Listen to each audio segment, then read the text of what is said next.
Yun nga, bumaba yung kita natin. So paano na tayo makapamimigay na para maraming tayong mabigyan.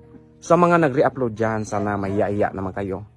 Nag-endorse pa kayo ng sugal.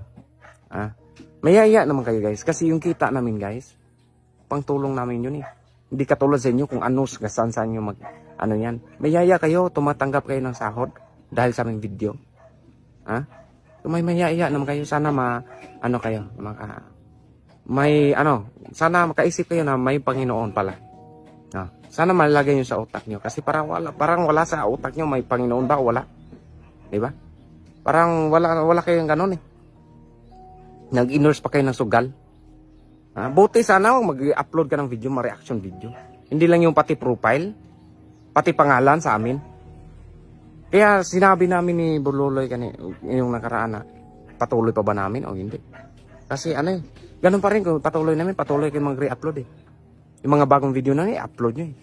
So kami kumbaga yung kita namin bababa. Kasi doon na papunta sa inyo. Kami yung legit pero kami yung mababa yung kita. Kami pa yung tumutulong, hindi katulad sa inyo. Mga kayo, makita ko lang kayo. Sige lang, basta Diyos ko na lang. May Panginoon naman tayo. Sana guys, itong video na to may share to. Para, grabe, talagang